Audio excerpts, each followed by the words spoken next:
dengan tema murah hati beroleh kemurahan. Ya, berbahagialah orang yang murah hatinya.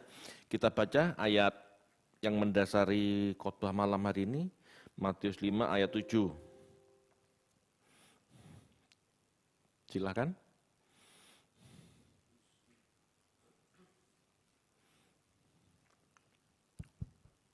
Matius 5 ayat yang ke-7, berbahagialah orang yang murah hatinya karena mereka akan beroleh kemurahan.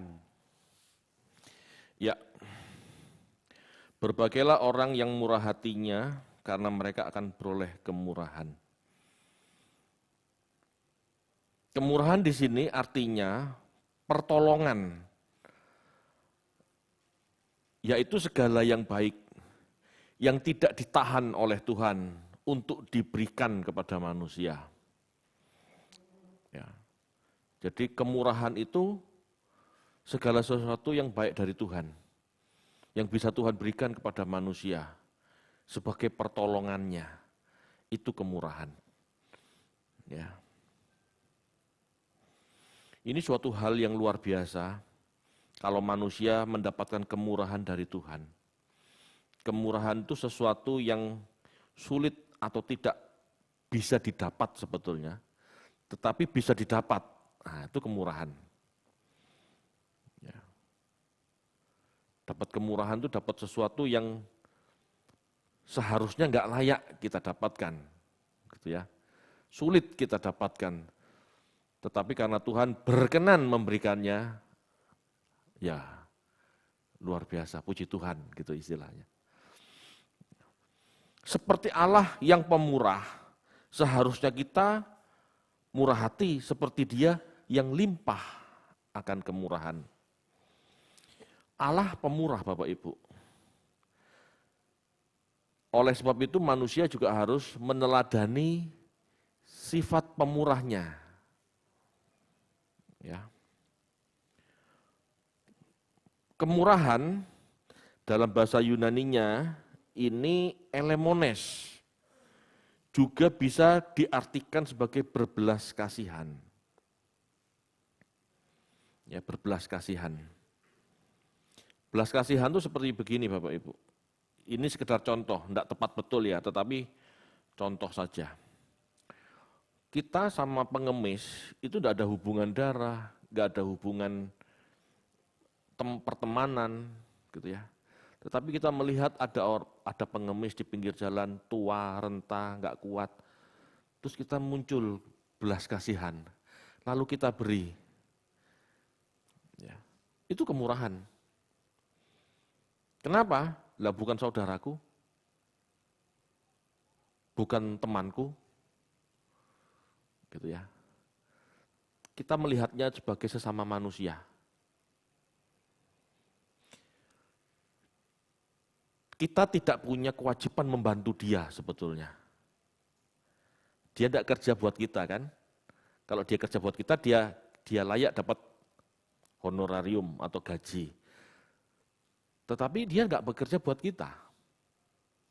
Ya. Tetapi kita memberi karena punya belas kasihan. Ya. Kita punya simpati, kita punya empati terhadap dia. Memberi. Itu belas kasihan.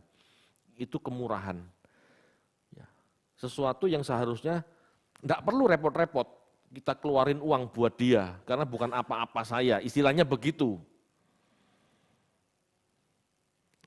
Kemurahan itu belas kasihan, ini melampaui sifat keadilan. Paham maksudnya? Melampaui sifat keadilan. Dan ini tidak berlaku cuma sekali. Ini bisa berulang kali, itu kemurahan. Ya, kalau cuma sekali-sekali memberi, ya itu bisa dianggap sifat adil, sikap adil sebetulnya. Ya, sedang menyeimbangkan antara si miskin dan si kaya. Tapi belas kasihan itu melampaui itu. Ya. Di dalam bahasa Ibrani, ada beberapa kata yang dekat dengan elemones, ya. Seringkali dikenakan bagi Allah. Di dalam bahasa Ibrani itu ada kata hesed. Hesed itu artinya kasih setia. Ada kata anawa, yang artinya Allah tidak membalas kejahatan orang setimpal dengan kejahatannya. Hukum Taurat berkata, berzina dirajam. Tapi Allah tidak memutuskan itu. Ya, kalau Allah tidak menghendaki, sebetulnya ya berzina dirajam. Tetapi kalau ternyata sebuah keputusan dibuat dan akhirnya tidak jadi dirajam, nah itu. Ya, itu namanya kemurahan Allah yang tidak membalas kejahatan ya setimpal dengan tindakan jahatnya. Ini anawa, gitu ya. Lalu ada noam, menunjuk pada kebaikan hati, ya kebaikan hati yang sangat terpuji. Ada juga ratson, yang berarti keberkenanan hati kepada orang lain. Orang lain bukan siapa-siapa kan, tapi kita berkenan memberi bantuan. Nah ini kata-kata yang dekat dengan elemones dalam bahasa Ibrani. Dan kata-kata dalam bahasa Ibrani itu berarti di perjanjian lama kan, karena bahasa perjanjian baru kan bahasa Yunani. Nah kata-kata Ibrani yang dekat dengan elemones di perjanjian lama seringkali dikenakan pada Allah, bukan pada manusia. Berarti apa? Ini menunjuk sifat-sifat Allah. Allah itu hesed, kasih setia, tidak gampang berubah, gitu ya.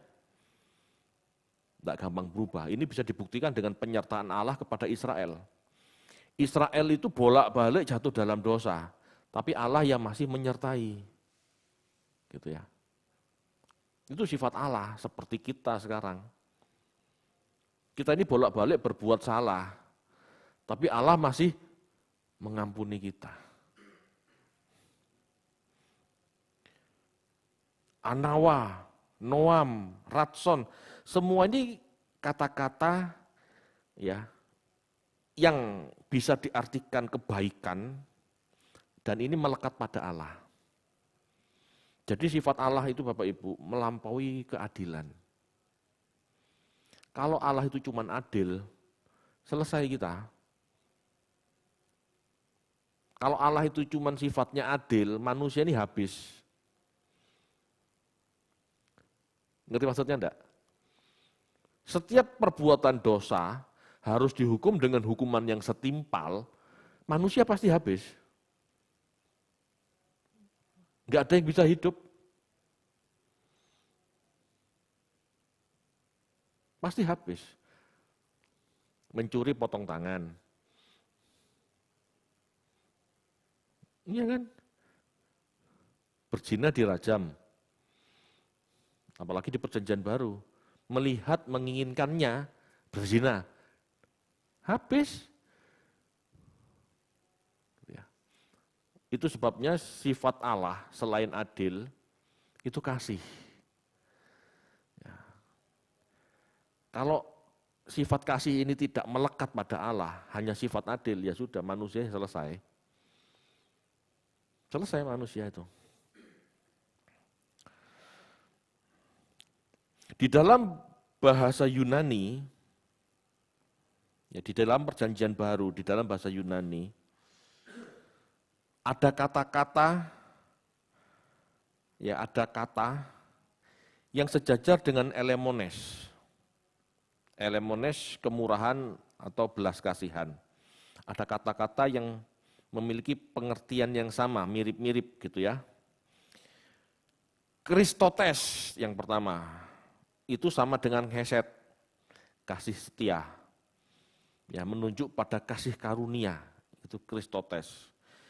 Yang kedua, haplotes, menunjuk pada suka memberi atau tidak pelit. Epikea, artinya keramahan.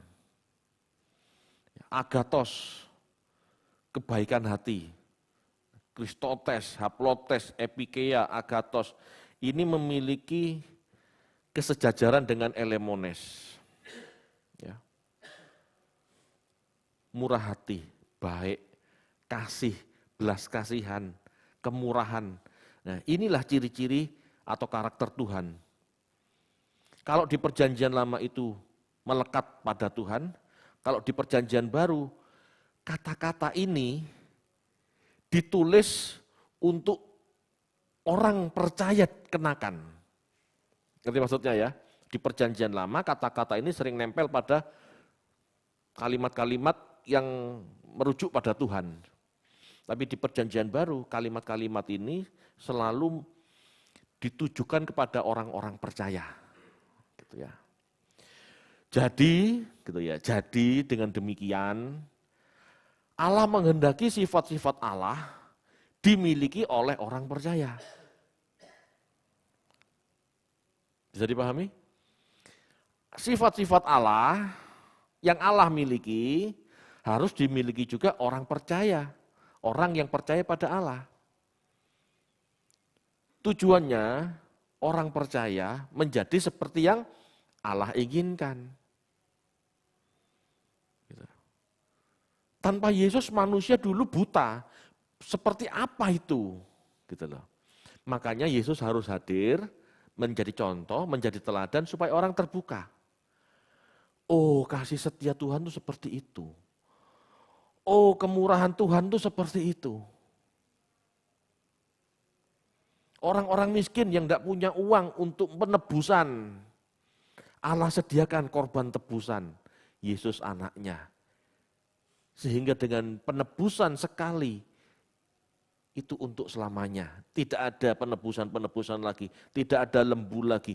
Tidak perlu orang miskin bingung cari duit untuk lembu, kambing, domba sebagai pendamaian, enggak perlu. Allah yang mendamaikan kamu dengan anaknya. Kebuka akhirnya yang namanya kemurahan.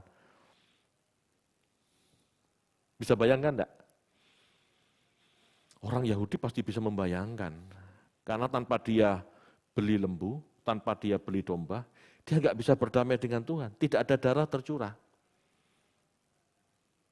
Dengan adanya Yesus yang mencurahkan darah bagi banyak orang, orang-orang miskin beruntung.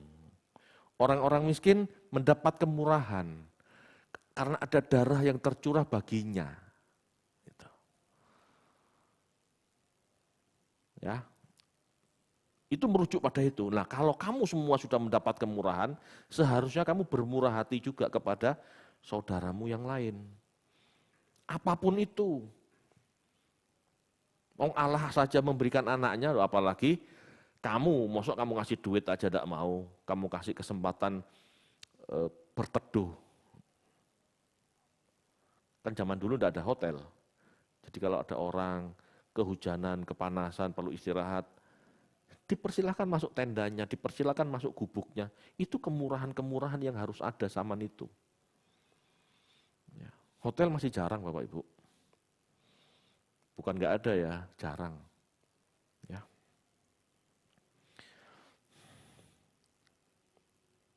Kalau dalam perjanjian lama ditujukan untuk Tuhan, tetapi di perjanjian baru lebih menunjuk kepada manusia.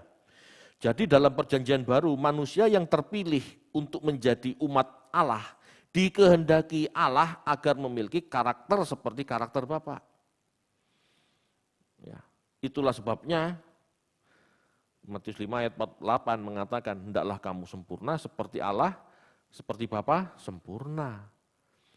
Kalau Anda lihat atas ayat-ayat itu semua ngomong tentang kasih. Sempurna dalam kasih, yaitu maksudnya. Saat kita membaca Alkitab Perjanjian Lama, kita seringkali melihat ketegasan Allah terhadap dosa, tetapi juga kemurahannya. Seringkali Allah menghukum bangsa Israel, begitu berdosa, tidak lama kemudian musuh menyerbu. Begitu berdosa, tidak lama kemudian ada bencana. Ya. Tetapi di sisi lain selalu kita melihat Allah itu memulihkan. Ya, Allah itu memulihkan bangsa ini. Itu gambaran bagi kita Bapak Ibu. Dalam hidup seringkali kita berbuat dosa, seringkali kita dipukul Tuhan. Begitu kita mengerti, sadar kesalahan kita, Tuhan pulihkan. Macam-macam Tuhan pulihkan. Gitu ya.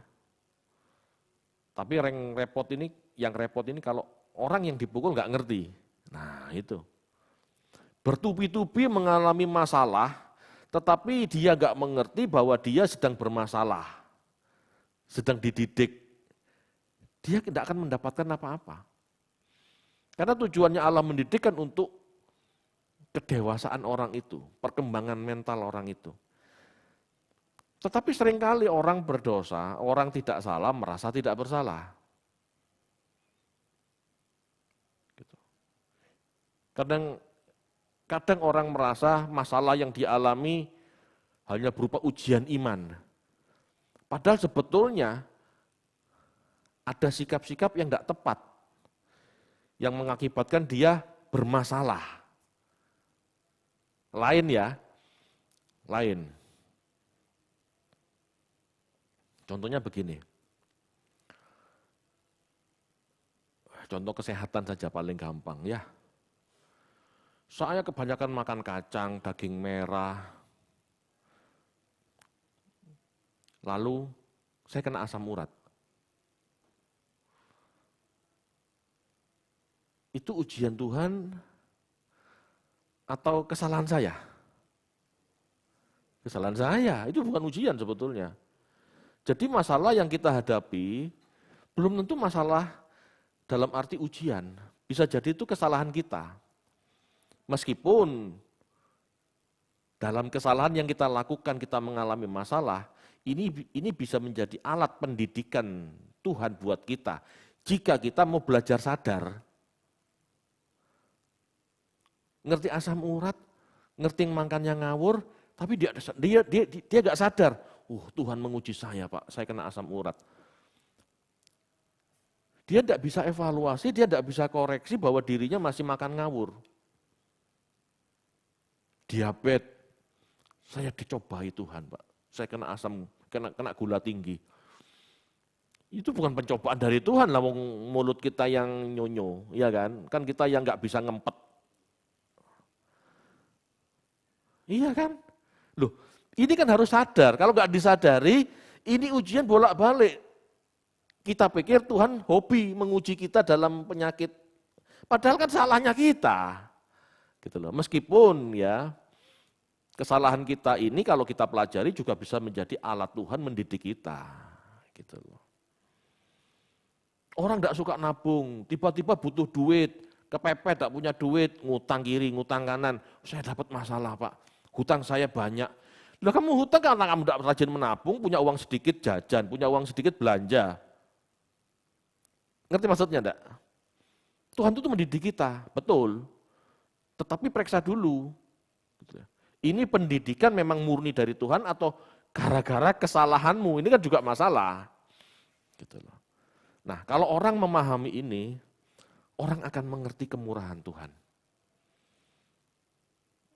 Kalau orang tidak memahami ini, maka orang akan berpikir, Tuhan tuh cari masalah terus. Ikut Tuhan kok sulit, ikut Tuhan kok menderita. Memang ikut Tuhan menderita, tetapi kan penderitaan itu enggak selalu dari Tuhan, gitu loh.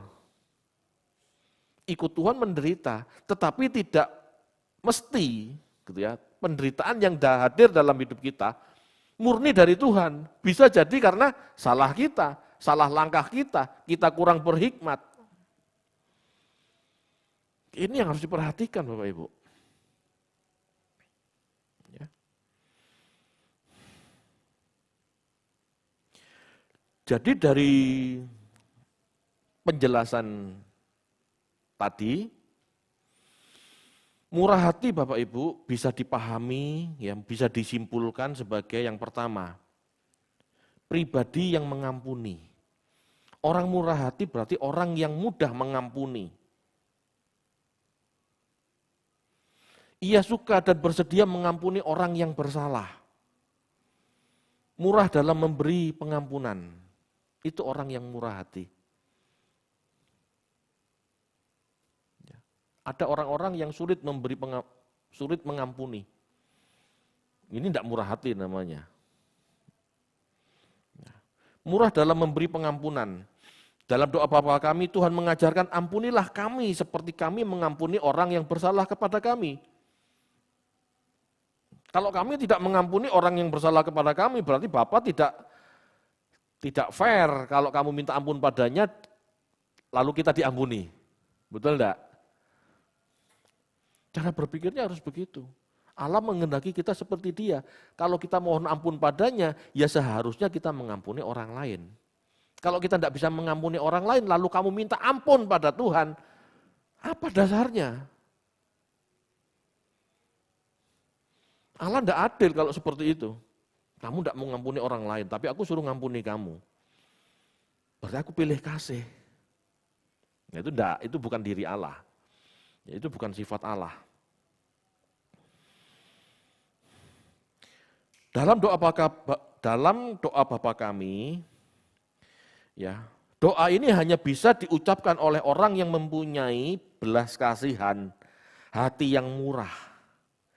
Orang dengan hati yang tidak mau mengampuni, sesungguhnya nggak bisa doa Bapa kami. Bukan nggak hafal ya, menghafal gampang. Tetapi kalau orang yang nggak bisa mengampuni, lalu dia berdoa Bapa kami, mosok nyaman batinnya. Kamu tidak bisa mengampuni saudaramu, kamu tidak bisa mengampuni tetanggamu, tapi kamu ampunilah kami seperti kamu mengampuni orang yang bersalah kepada kami. Kalau Tuhan bersuara keras, pret, kan gitu, bohong, mana bisa? Mana bisa aku ngampuni kamu nggak ngampuni tetanggamu, kamu nggak ngampuni sesamamu. Sebetulnya masalah pengampunan itu masalah hati kita mau legowo enggak. Saya itu kadang-kadang ya nggak tahu ya, orang tiap orang punya cacat jiwanya masing-masing. Tetapi sekali lagi saya itu heran sama orang yang nggak bisa mengampuni orang lain. Heran. Apa dia nggak mikir? Apa dia nggak kepingin diampuni Tuhan? Lah kok nggak mau mengampuni? Itu loh kadang-kadang saya pikirnya gitu. Dari kecil saya tahu doa Bapa kami. Berarti kalau mau diampuni Tuhan syaratnya ngampuni orang lain. Lah daripada saya nggak diampuni Tuhan, ya ngampuni saja orang lain, kan gitu. Apa sulitnya sih? Tapi ada orang-orang yang ngotot keras gitu, tidak mau mengampuni. Ada. Ya kita nggak tahu latar belakangnya kenapa ya. Memang mungkin ada yang benar-benar pahit, ya itu perlu didalami gitu ya, perlu diterapi gitu. Tetapi kalau hal-hal sepele, tidak bisa ngampuni, itu kan parah gitu ya. Berarti orang ini memang pelit. Masalah ngampuninya nggak keluar duit, nggak keluar apa ya, cuma ngampuni itu aja nggak bisa. Gitu. Ya saya harap di kelas kita nggak ada. Ya. Kalau sampai ada ya suruh kembali ke sekolah minggu aja kalau gitu. Mosok ngampuni aja nggak bisa. Ya.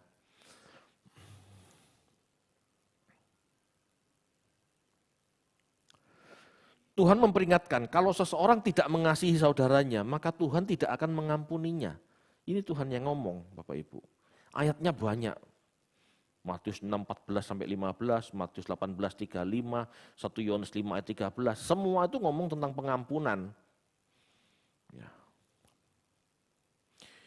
Semua ini menunjukkan bahwa jika seseorang tidak mengampuni saudaranya, berarti ia adalah seorang pembunuh. Kamu membenci saudaramu, itu sama dengan membunuh. Kamu membenci saudaramu, berarti kan tidak mau mengampuni. Kalau kamu mau mengampuni, berarti kamu kan tidak membenci. Kan gitu aja sebetulnya. Jadi kalau ada orang masih membenci saudaranya, ya berarti belum mengampuni. Aku tidak benci Pak, aku nggak benci Pak. Aku nggak bisa ngampuni, ya sama aja sebetulnya. Bapak Ibu, dalam hidup kita harus belajar forgive and forget. Mungkin forget sulit ya, Namanya otak merekam memori. Tapi kalau orang bisa forgive, maka ingatan yang tidak enak itu hanya sebagai kenangan. Tidak lagi menyakiti hatinya. Ya, tiap kali muncul wajahnya kayak aku. Nah, ini masih belum mengampuni sebetulnya. Kalau sudah mengampuni, dia melihat kisah-kisah pahit dalam hidupnya gara-gara orang tersebut. Ya dia cuma mengingat gitu loh. Orang itu pernah bersalah sama aku. Tapi aku ketemu dia nggak masalah. Halo, hai, bisa? Bisa enggak seperti itu? Bisa enggak? Kalau bisa, Anda sudah mengampuni. Tapi kalau enggak bisa, ya berarti Anda harus belajar mengampuni. Ya kan saya enggak tahu Anda punya kenangan pahit apa dalam hidup. Coba bayangkan orang yang menyakiti Anda. Kalau masih gelisah, masih gak enak, bayangkan kalau Anda ketemu di pasar, ketemu di mana di jalan gitu ya. Kira-kira gimana perasaan Anda? Kalau masih tidak nyaman, hati-hati, jangan-jangan Anda belum mengampuni. Ya, dalam hidup saya ada beberapa orang yang memang buat keki saya. Tetapi saya rasa kalau saya ketemu sekarang biasa aja. Saya nggak mendendam. Kalau ketemu dia, apakah Anda akan pura-pura gak kelihatan? Nyingkir? Atau enggak Tuhan, kalau ketemu dia, aku siap papasan, aku siap say hello. Itu berarti sudah mengampuni. Tetapi kalau masih, males aku, lewat jalan liannya aja. Nah itu hati-hati loh, jangan-jangan hati Anda belum beres. Ya, itu namanya murah hati, murah akan pengampunan. Yang kedua, murah hati bisa berarti pribadi yang memiliki beban terhadap penderitaan orang. Atau mau ambil bagian meringankan beban orang. Itu murah hati. Bagaimana? Apakah kita melihat beban orang, biarin. Biarin aja lah. Itu berarti orang tidak punya murah hati. Tapi ingat ya, murah hati manusia itu ada batasnya. Kalau sudah diberi kemurahan bolak-balik, pada suatu saat kita harus bertindak tegas terhadap orang itu, ya lakukan, nggak apa-apa. Bisa jadi kemurahan kita harus dibatasi supaya orang itu memahami Allah sedang mendidik kamu.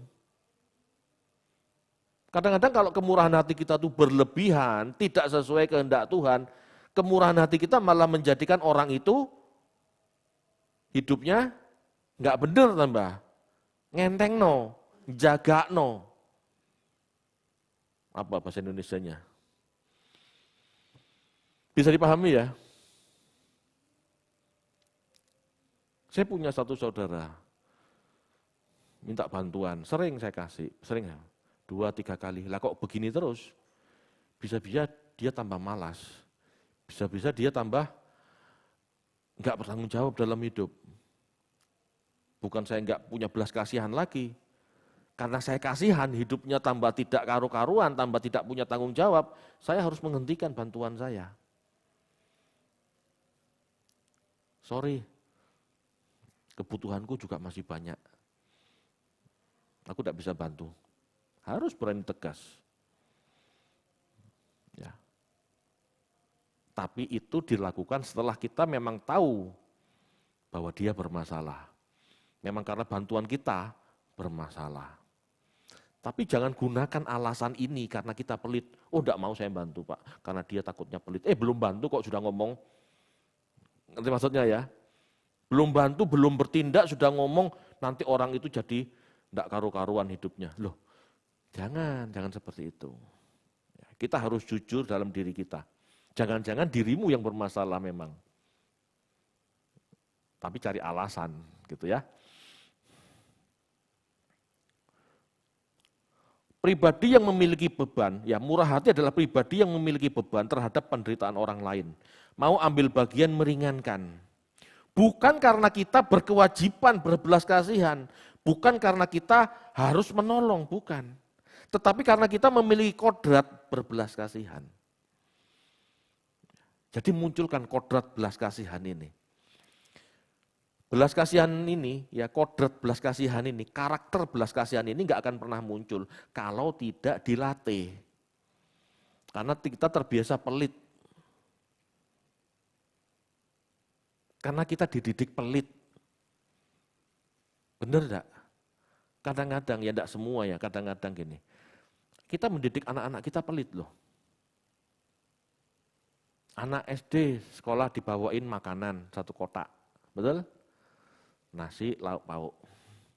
Dimakan ya pasti istirahat. Jangan dikasihkan temannya, ini buat kamu. Betul enggak? Loh, ini kenyataan. Tujuannya pikirnya benar gitu loh. Tapi kan munculnya sifat pelit akhirnya. Tujuannya supaya anak kita sehat, tidak kelaparan kan gitu. Tujuannya bagus, tapi akhirnya juga pelit kan. Itu kenyataan Bapak Ibu. Ya, kita harus mulai merubah ya, bagaimana seharusnya lebih baik.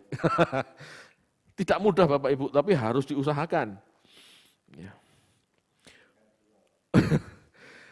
Kodrat ini muncul, kodrat belas kasihan ini muncul karena pengertian dan harus dilatih. Ya, kodrat punya belas kasihan ini harus dilatih. Tetapi kalau anak kecil dilatihnya, jangan kasihkan yang lain, ini mama buat kamu, dimakan ya supaya kamu tidak asam lambung. Lah, akhirnya dia makan untuk dirinya sendiri. Repot kan gitu loh.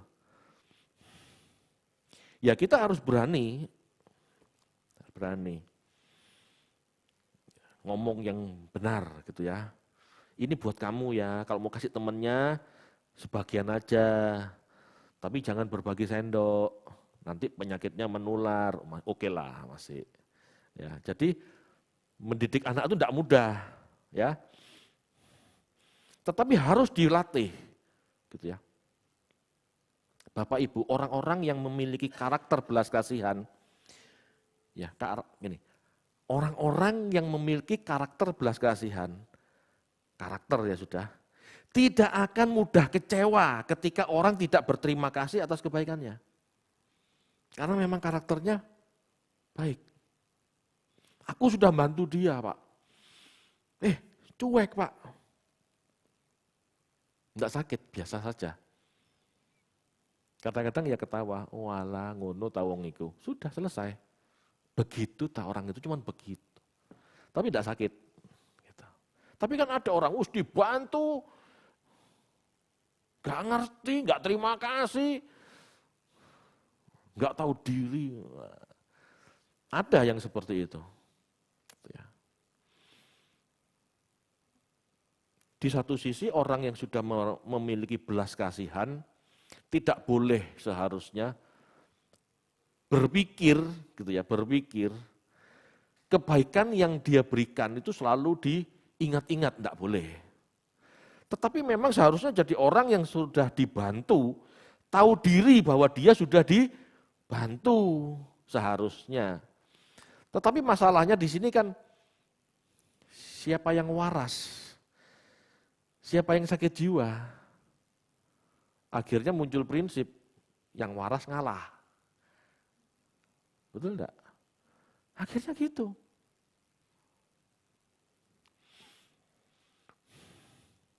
Bicara soal kodrat manusia, jangan selalu berpikir negatif.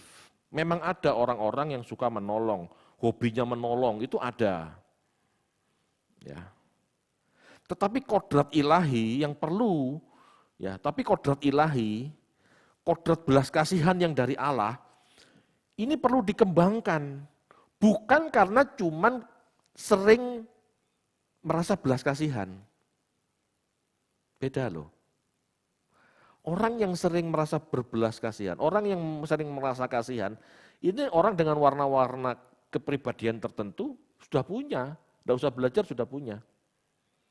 Orang-orang karakter hijau, melankolis, itu mudah tersentuh.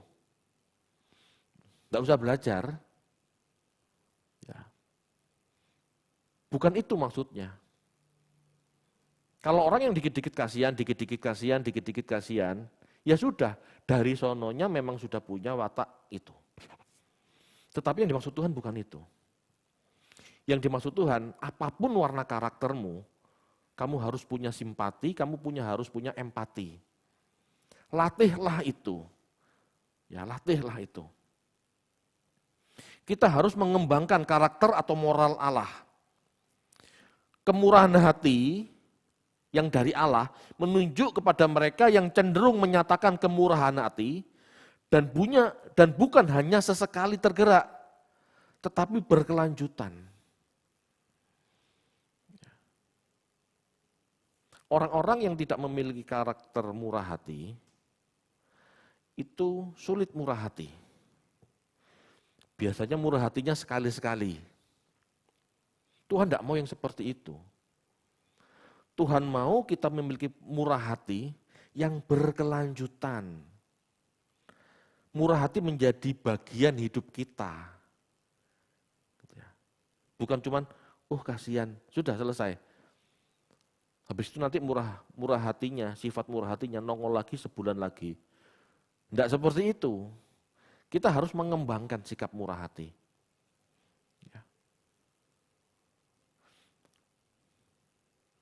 Itu sebabnya saya katakan, latihlah diri Anda memberi. Jangan takut salah memberi. Kembangkan dulu sikap memberi bagi orang yang membutuhkan pertolongan. Sambil jalan nanti, setelah sifat ingin menolong itu kita miliki, selalu ada dalam pikiran kita selalu diingatkan Roh Kudus untuk menolong. Nanti sambil jalan Tuhan akan memberitahu kita. Sambil jalan, seiring kita belajar firman, Tuhan akan memberi pengertian lebih pada kita. Cukup bantuannya untuk itu. Orang itu kamu bantu tidak jadi tambah baik. Hentikan. Nah, paham maksudnya ya? Tapi belajarlah memiliki sikap murah hati dulu, bukan karena orang itu, tetapi karena kita. Paham maksudnya? Kemarin saya di WA orang, di message sama orang. Orang ini orang tidak saya kenal, bukan saya kenal seperti Pak Adi, Sally, ini kenal tiap hari, tiap minggu ketemu. Ini tidak kenal, ketemu aja tidak pernah, teman Facebook. Dia minta tolong sama saya. Karena dia sebagai pekerja freelance gitu ya. Tidak ada penghasilan hari itu dan dia butuh sesuatu.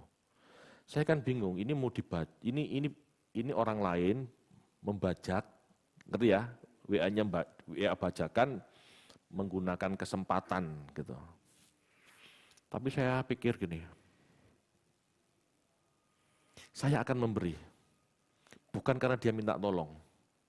Saya akan memberi. Karena saya harus membentuk sikap murah hati dalam diri saya. Saya tolong. Tidak kenal, saya tolong.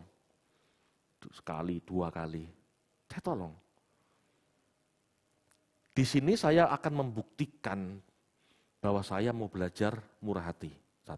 Kedua, saya mau belajar bahwa saya tidak terikat materi. Paham tidak maksudnya? Kalau nanti memang hal ini merupakan kebodohan atau kesalahan, Tuhan pasti kasih rem. Tuhan pasti kasih pengertian, stop, dia penipu. Nah sudah stop. Tetapi setidaknya saya tahu bahwa diri saya tidak matre. Saya tahu bahwa diri saya mau jadi orang murah hati. Analoginya begini Bapak Ibu. Kalau mobil itu tidak ngegas, Anda tidak perlu ngerem. Bayangkan kalau mobil itu cuma ngerem. Mobil itu tidak jadi seperti yang dikehendaki orang membuat mobil. Ngerti maksudnya enggak? Lakukan dulu, gas dulu. Perkara nanti kecepatan, baru direm. Ada hal-hal yang berbahaya di depan, baru direm. Tetapi kalau Anda enggak belajar ngegas, ngerem terus, Anda enggak jalan-jalan. Ngerti maksudnya? Analoginya enggak? Orang kalau mau punya hati murah hati, kalau mau jalan menjadi orang yang murah hati, tekan gas, mulailah memberi, benar atau salah, enggak ada masalah. Nanti seiring kita belajar kebenaran, oh tindakanku ini enggak tepat, bisa membuat orang itu malas. Stop, kita stop, itu gunanya rem dibuat. Amin Bapak Ibu. Tetapi kalau kita tidak pernah ngegas, kita tidak pernah melangkah belajar untuk memberi, kita tidak pernah jadi orang murah hati, tidak akan pernah. Apalagi kalau alasannya Tuhan tidak menggerakkan Pak. Tuhan tidak bicara Pak. Saya tidak dikasih tanda sama Tuhan. Orang pelit selamanya nggak akan punya tanda-tanda itu. Paham tidak maksudnya? Orang pelit selamanya tidak akan mendengar suara Tuhan untuk memberi, tidak akan. Dasarnya pelit kok. Yang perlu dikembangkan itu sikap murah hati memberi. Benar nggak benar beli saja. Tapi sambil jalan kita akan semakin tajam, kita akan semakin mengerti. Untuk orang ini stop, untuk orang ini lanjut, untuk orang ini jangan kasih lagi karena dia berbahaya. Untuk orang ini tambahin. Nanti itu setelah kita punya kemurahan, tapi itu semua tidak akan pernah terjadi dalam diri kita sebagai pembelajaran kalau kita pelit. Lah bagaimana mau jalan? Gas saja tidak ada. Bagaimana mobil itu mau jalan kalau gasnya saja nggak ada? Rem tok. Ayo, ngerti enggak? Bisa enggak bayangkan? Jadi jangan cari alasan seperti itu. Tuhan nggak menggerakkan saya Pak. Ya selamanya kamu nggak akan pernah merasa digerakkan Tuhan. Memang dasarnya pelit tok. Dengan belajar murah hati, kita tuh ngedor diri kita sendiri. Kita tuh sedang ngorotin pensil hidup kita sendiri supaya semakin tajam. Kita sendiri yang harus ngorotin pensilnya supaya bisa dibuat nulis. Tapi kalau kita tidak mau mulai ngorotin, kita tidak akan pernah menulis. Kita tidak akan pernah ngerti bedanya murah hati dan tidak. Kalau kita tidak belajar memberi, tidak bisa. Amin Bapak Ibu. Sebenarnya dikaiosune atau kebenaran yang berhubungan dengan perbuatan itu sangat luas. Kata-kata dikaiosune itu sangat luas. Dikaiosune itu bukan masalah memberi saja ya. Tetapi dikaiosune itu adalah kebenaran bertindak. Bagaimana bersikap adil, bagaimana bersikap kasih yang melampaui keadilan, bagaimana hidup dengar-dengaran seperti yang Tuhan inginkan, itu dikaiosune. Tetapi dalam sebuah konteks, biasanya ditekankan sisi kemurahannya. Dikaiosune itu sifat kemurahan Tuhan yang harus kita lakukan. Gitu ya. Dalam dikaiosune itu dalam bahasa Ibraninya sedekah. Sedekah, itu loh dikaiosune. Jadi kalau hidup keberagamaanmu tidak melampaui ahli Taurat dan orang Farisi, kalau dikaiusunemu tidak melampaui ahli Taurat dan orang Farisi, kamu tidak masuk kerajaan sorga. Sekarang kalau dikaiusunemu, kalau kemurahanmu tidak melampaui orang Farisi dan ahli Taurat, kamu tidak masuk sorga. Bisa enggak sekarang kita melampaui ahli Taurat dan orang Farisi dalam hal kemurahan? Bisa, sangat bisa. Jadi ayat itu tidak berkata tentang segala sesuatu yang dilakukan orang Farisi dalam Taurat, bukan. Ini ngomong tentang kemurahan, tentang belas kasihan. Bisa. Bukan hidup keberagaman dalam arti puasa, berdoa, ya, dan segala macam hukum-hukum Yahudi. Bukan itu maksudnya. Apalagi kita orang Kristen tidak punya hukum itu. Ya tidak mungkin kita dituntut untuk itu. Dalam hal apa kita bisa melebihi orang Farisi? Dalam hal yang memang dikenakan untuk kita. Kalau hukum-hukum ritualnya tidak untuk kita, ya kita bukan bersaing untuk itu. Kita untuk yang lain. Kita bersaing dengan ahli Taurat dan orang Farisi sesuai apa yang menjadi bagian kita. Bisa dipahami? Ritual itu bukan bagian kita. Kita enggak berlomba untuk sehari doa 5 kali. Kita tidak berlomba untuk berpuasa dengan orang Farisi, enggak, karena itu tidak ada dalam kekristenan. Itu tidak ada. Itu kan tradisi keagamaan orang Yahudi. Itu tidak ditekankan pada kita. Tetapi kemurahan ini universal sifatnya. Semua orang, bukan orang Yahudi saja, harus punya kemurahan. Harus punya kasih. Harus punya keadilan. Paham maksudnya ya? Di dalam tradisi Yahudi itu ada 3 kan. Hukum seremonial, hukum sosial, dan hukum moral. Hukum ritual bukan untuk kita, karena kita bukan orang Yahudi. Hukum sosial juga bukan untuk kita, karena kita bukan warga negara Israel, kita orang Indonesia. Yang masih dikenakan adalah hukum moralnya. Berarti di kayu sune di situ adalah moral. Kalau hidup keberagamaanmu, dalam arti kalau hidup bermoralmu tidak melebihi ahli Taurat dan orang Farisi, kamu tidak masuk kerajaan sorga. Bisa tidak bersaing sama orang Farisi dan ahli Taurat? Bisa lah, bisa. Tahu kenapa? Orang Yahudi itu pelit-pelit. Pelit tuh. Tuhan Yesus tidak mungkin ngasih perintah yang berat-berat yang tidak bisa dilakukan, tidak mungkin. Sesuatu yang bisa dilakukan manusia itu yang diperintahkan Tuhan. Memang berat, tetapi pasti bisa.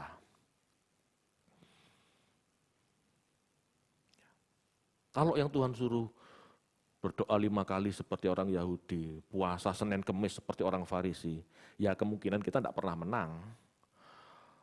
Tetapi kita tidak disuruh untuk itu, karena memang itu bukan bagian kita.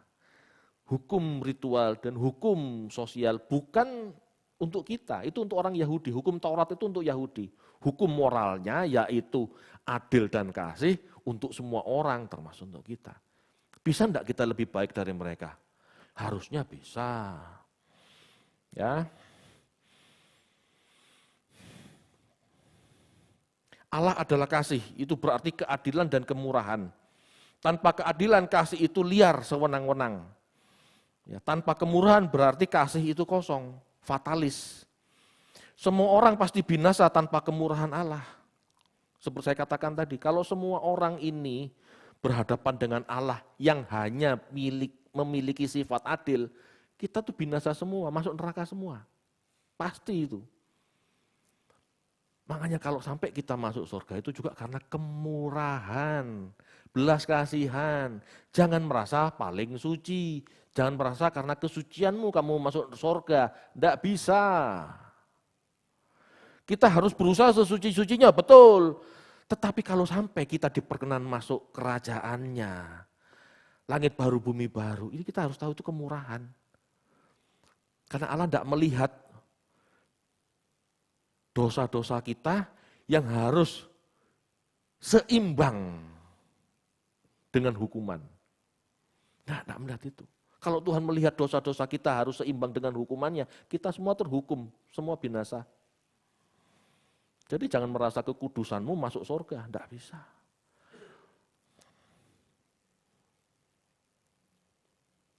Bagaimana caranya supaya manusia yang berdosa masih bisa masuk surga? Tuhan yang jadi penggantinya, itu loh kemurahannya. Jadi kemurahannya tuh, di sisi satu dia adil karena tidak ada orang benar, di sisi satu tuh Allah itu adil karena tidak membiarkan orang berdosa itu masuk surga. Itu keadilan, tetapi bagi orang yang bertobat, mau berusaha, masih ada kemurahan melalui darah anak domba. Orang yang mau bersikap mensyukuri penebusan, itu orang-orang yang mengerti dia mendapatkan anugerah. Jangan merasa, aku hidup suci, sesuci-sucinya. Seperti Yesus hidup, aku bisa hidup seperti Yesus hidup, pasti bisa. Kemurahan Tuhannya di mana terus? Paham nggak maksudnya? Saya ngomong begini bukan berarti akhirnya kita santai. Tidak, kita berjuang seberjuang-berjuangnya. Tetapi sadari bahwa tanpa sadar, kita itu juga masih meleset. Kemelesetan yang tidak kita sadari ini loh yang Tuhan berikan kemurahan melalui kematian anaknya. Kalau hitung-hitungan, dosamu yang kamu sadari, oke, kamu beres. Dosamu yang tidak kamu sadari masih ada, terus gimana ini? Selesai loh kita. Makanya di dalam tradisi Yahudi itu ada macam-macam. Korban penebus dosa yang disadari, korban penebus dosa yang tidak disadari, korban penebus dosa yang tidak disengaja. Itu banyak perinciannya. Sedangkan kita sadar saja sulit. Merubah kesalahan yang kita sadari saja sulit. Apalagi yang tidak sadar. Apalagi dosa yang tidak disengaja. Saya semakin belajar Bapak Ibu, saya semakin menyadari. Iya ya, anugerah. Bukan kuat gagah kita. Meskipun kita harus berjuang, tapi bukan kuat gagah kita. Tanpa kemurahan Tuhan, tidak ada yang masuk surga. Benar itu, meskipun sudah berjuang. Betul. Setiap orang merasa benar, ya. Setiap orang merasa dirinya benar, betul enggak? Ada ayatnya juga itu kan?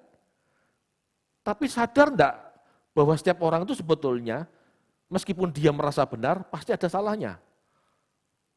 Pasti.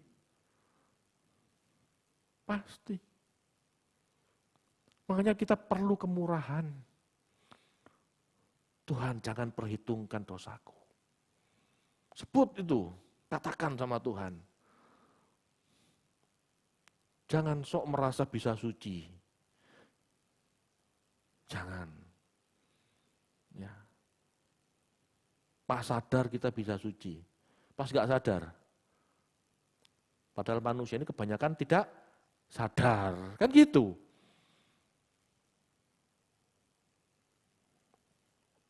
Pada saat orang benar merasa benar, dia sudah tidak benar. Ini fakta. Kamu merasa benar, aku berjuang hidup suci Pak. Kamu merasa sudah kudus, sampai detik ini aku merasa suci. Gak ada salahnya lagi. Oh, berarti dia sudah berdosa.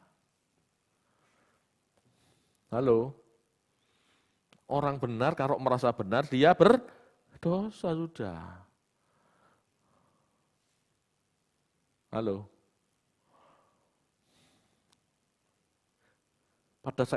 Pada saat Biblika menjelaskan tentang korban penebus dosa, korban ini, itu ada 5. Saya lupa dulu, sudah saya sampaikan apa tidak. Mungkin saya sampaikan tapi sepintas. Tapi kalau Anda belajar itu, begitu detailnya hukum Taurat ya menjadi peringatan Tuhan untuk orang Israel. Korban penebus dosa yang dimengerti, korban penebus dosa yang tidak disadari, korban penebus dosa yang tidak disengaja, itu ada semua. Ada sekitar 5 korban. Bayangkan kalau orang setiap kali berkorban, 1 domba, berapa sudah? Hari raya korban, 1 domba berapa? 2-3 juta, 5 domba berapa? 15 juta. Orang miskin gimana? Modar. Ini cuma mau menunjukkan bukan Tuhan itu jahat sebetulnya. Ini cuma mau menunjukkan bahwa pengampunan Tuhan, belas kasihan Tuhan itu berharga. Gitu loh. Kemurahan Tuhan itu berharga. Ayo kita hargai kemurahannya dengan kita berjuang hidup kudus. Tetapi jangan merasa sudah kudus. Kembali, kalau kita merasa kudus seolah-olah tidak butuh penebusan, pengorbanan. Ya.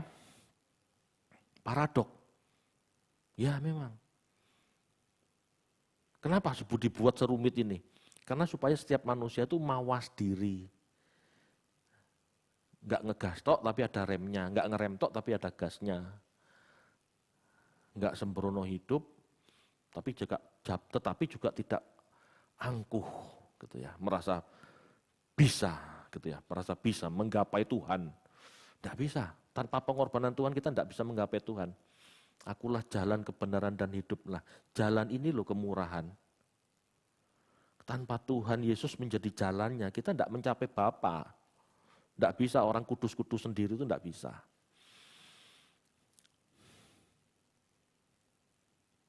Bapak Ibu, tabur tuai itu butuh proses. Tidak langsung jadi. Ya. Ingat tabur tuai jangan ngomong masalah uang terus. Jangan di otak kita, begitu ngomong tabur tuai itu langsung uang, jangan. Tapi tabur tuai ini masalah kemurahan dan keadilan. Kemurahan yang kita tabur, itu butuh proses untuk kita tuai. Tidak langsung jadi. Bahkan seperti petani, seringkali taburannya gagal panen. Betul enggak? Ya itulah yang terjadi dalam kehidupan kita. Kita harus menabur kebaikan. Tetapi kebaikan kita belum tentu panen saat ini juga. Bisa jadi kebaikan kita itu panennya nanti di surga. Kemurahan yang kita berikan, belum tentu langsung dibalas orang bermurah hati pada kita. Belum tentu. Itu sebabnya, bagi orang yang menabur kebaikan, taburlah dengan berulang kali. Taburlah kebaikan dengan tidak jemu-jemu. Karena kita tidak pernah tahu taburan yang mana yang akan bertumbuh dan bisa dituai. Paham tidak ngerti maksudnya? Pernah petani berhenti menanam benih padinya? Nah, tanam aja. Musim ini gagal kena banjir, musim ini gagal kena orang, musim berikutnya tanam saja. Itulah petani. Begitu juga kita. Kita dikatakan orang percaya, orang beriman. Kalau kita menabur kebaikan, terus tidak menuai, tidak masalah, tetap menabur. Orang lain memperlakukan kita dengan tidak adil, tidak apa-apa, kita tetap bersikap adil.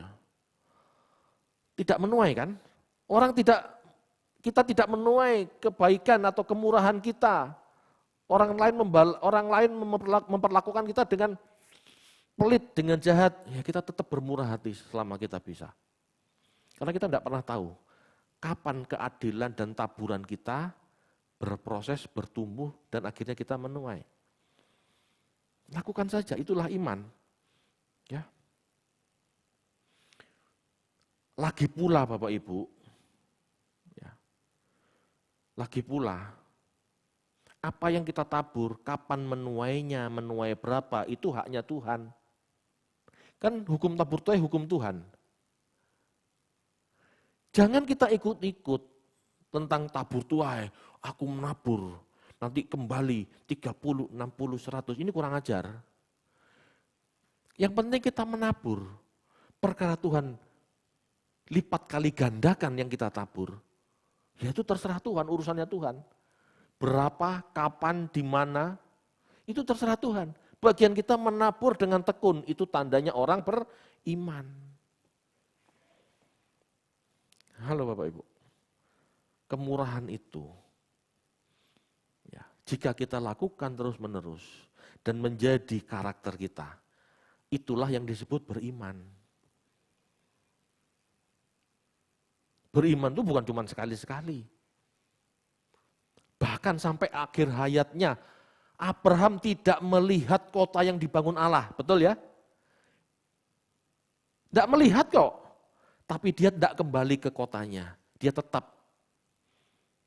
tetap pergi dari Ur, tidak kembali ke kotanya. Dia tekun, itulah iman. Meskipun nggak melihat, meskipun kita tidak melihat apa yang seharusnya kita tuai, tapi kita tetap menabur, itulah iman. Amin. Jadi berbelas kasihan ini perlu ditumbuh kembangkan. Bahkan jika belas kasihan kita tidak kita lihat kembali pada diri kita, tetaplah. Itu belas kasihan yang dari Tuhan. Bukan insidentil, sekali-sekali, lihat kasusnya. Tidak. Belas kasihan itu menjadi karakter orang percaya. Amin. Indah sekali Bapak Ibu kalau pikiran dan perasaan kita bisa menjadi bejana dan pikiran perasaan Tuhan. Ya, indah kalau pikiran kita bisa menjadi bejana pikiran perasaan Tuhan. Setiap orang yang ingin menjadi bejana Tuhan harus memiliki kapasitas besar seiring dengan kapasitas Tuhan sendiri. Pikiran perasaan Tuhan itu besar. Ya kita harus punya kapasitas yang besar. Jangan membatasi. Oh segini aja cukup. Enggak bisa kayak gitu. Jika kita ingin bertindak sesuai kehendak Tuhan, seharusnya kita belajar kebenaran firman Tuhan setiap hari. Mengembangkan simpati dan empati. Belajar firman yang benar, belajar sungguh-sungguh, sehingga mengerti mana kebenaran, mana kesalahan, mana kebenaran, mana tradisi, mana kesalahan. Tradisi itu belum tentu benar, belum tentu salah. Namanya tradisi kok. Betul enggak? Tradisi cuci tangan Yahudi. Itu benar apa salah? Enggak ada benar, enggak ada salah. Dilihat dari konteks dosa tidak dosa, enggak ada urusannya. Dilihat dari sisi kebersihan, benar. Tapi kan bukan itu maksudnya. Tetapi dengan orang belajar sehingga tahu kebenaran mana, tradisi mana, kesalahan mana, kita bisa meninggalkan kebenaran, kita bisa meninggalkan kesalahan dan memilah tradisi yang kita hidupi. Cocok enggak buat tradisi hidup di Indonesia? Enggak semua yang di sana dipakai. Kan gitu. Dan yang pasti kebenaran yang harus dihidupi. Yang namanya kebenaran ini Bapak, Ibu, itu universal. Yang namanya kebenaran dikenakan oleh manusia di mana saja, pasti itu ya dan amin. Enggak mungkin ada orang, kok begini ya, nah enggak mungkin. Kalau yang namanya tradisi, pasti masih ada kagetnya. Orang pakai koteka di Papua, enggak akan kaget. Tapi kalau ada orang pakai koteka lalu ikut ibadah di sini, saya enggak bisa khotbah. Pasti itu kan. Enggak bisa dikenakan. Pakai koteka salah apa tidak? Ya enggak salah, enggak benar, tetapi penempatannya di mana? Gitu loh. Betul enggak? Nah, orang dengan belajar firman, dia akan semakin cerdas. Mana kebenaran, mana tradisi yang bisa diikuti, dan mana tradisi yang tidak bisa diikuti, yang jangan dipakai. Dan mana kesalahan yang harus ditinggal. Nah, seiring kita memahami itu, gitu ya, dengan hidup penuh empati dan simpati, kita bisa diarahkan Tuhan. Kita mengembangkan simpati dan empati, kita mengembangkan belas kasihan. Ngasih, ngegas terus, kasih.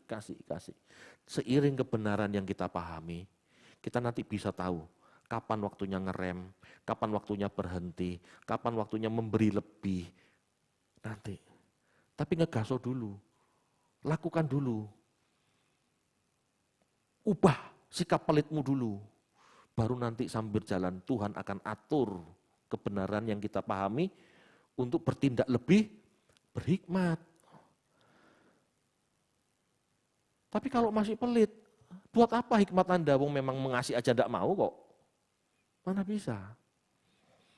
Amin Bapak Ibu.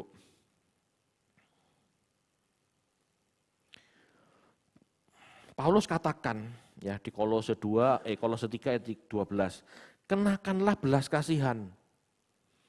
Ya, ini bukan belas kasihan sembarang belas kasihan, tapi belas kasihan berdasar perasaan Tuhan. Namun kita tidak mungkin memiliki belas kasihan pikiran perasaan Tuhan jika pikiran perasaan yang baik sebagai manusia saja tidak punya. Mungkinkah seseorang punya pikiran perasaan Tuhan kalau pikiran perasaan sebagai manusia sosial umumnya saja enggak punya? Halo? Enggak bisa. Kalau manusia hidup enggak mikirin orang lain, gitu ya. Enggak mikiri kebutuhan orang lain. Nggak mikirin gitu, sesama manusia. Mungkinkah dia memiliki perasaan Allah, pikiran Allah? Nggak mungkin, jadi manusia saja nggak sanggup. Ngerti maksudnya enggak? Orang yang seperti ini ya levelnya level hewan sebetulnya. Ya, kitab Pengkhotbah mengatakan manusia tidak lebih dari hewan. Kecuali manusia itu memiliki pikiran perasaan Allah, maka dia menjadi seperti Allah, tidak seperti hewan. Ini yang harus kita pahami. Sudahkah kita mengembangkan sifat Allah, karakter Allah? Belajar jadi manusia dulu. Belajar jadi manusia dulu. Amin. Bapak Ibu, khotbah ini, berbahagialah orang yang murah hatinya karena mereka akan beroleh kemurahan. Beruntunglah orang yang memiliki belas kasihan karena mereka akan beroleh belas kasihan. Kalau kita punya belas kasihan terhadap sesama manusia, mau mengampuni, mau berbagi kasih, Allah di surga pun akan memberi kita pengampunan, akan memberi kita belas kasihan. Enggak hitung-hitungan. Kalau kita hitung-hitungan dengan sesama kita, Tuhan di surga juga hitung-hitungan sama kita. Dia enggak layak dapat belas kasihan. Dia jahat terhadap saudaranya. Ada kisah kan di Injil tentang seseorang yang punya hutang sama raja. Oleh raja dia diampuni. Udah, hutangmu lunas. Keluar dari kerajaan, ketemu temannya dicekik karena punya hutang banyak sama dia. Dengar rajanya, kembali kamu udah dapat kemurahan, utangmu udah tak bebasin, kamu terhadap temanmu, kamu kok kejam. Kamu kok memasukkan temanmu ke penjara gara-gara berhutang, padahal hutangmu kepada aku lebih banyak. Masuk neraka, paham ya? Ini kebenaran loh yang Tuhan sampaikan. Jadi kalau Anda mau memperoleh kemurahan, bermurah hatilah. Dalam pengampunan, dalam memberi. Anda harus tahu, gitu ya. Anda harus tahu bahwa Allah itu adil. Kalau kita tidak adil terhadap sesama kita, ya Tuhan juga akan berlaku yang sama. Ini keadilan Tuhan. Keadilan Tuhan menuntut. Ya, keadilan Tuhan menuntut seseorang diberi sebuah putusan sesuai orang itu bagaimana dia bersikap terhadap sesama manusia. Ini keadilan Tuhan. Ada orang yang tidak mau berbagi, ada orang yang pelit, ada orang yang tidak mau mengampuni. Lalu Tuhan memberi pengampunan pada orang itu. Lalu Tuhan memberi belas kasihan pada orang itu. Adil enggak Tuhan? Enggak adil, karena dia sendiri tidak adil. Keadilan Tuhan menuntut gitu. Keadilan Tuhan menuntut. Bisa dipahami? Ayo, belajar. Beruntunglah orang yang memperoleh kemurahan. Beruntunglah orang yang murah hatinya. Beruntunglah orang yang berbelas kasihan. Karena mereka akan memperoleh belas kasihan. Bapak Ibu, hidup kudus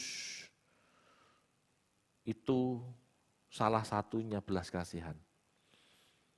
Belas kasihan itu bukan hanya tidak melakukan kejahatan terhadap sesama. Kekudusan itu bukan masalah pikiran kita cuma bersih. Kekudusan itu bicara bagaimana belas kasihan kita salurkan. Kudus itu kan berarti berbeda dan terpisah.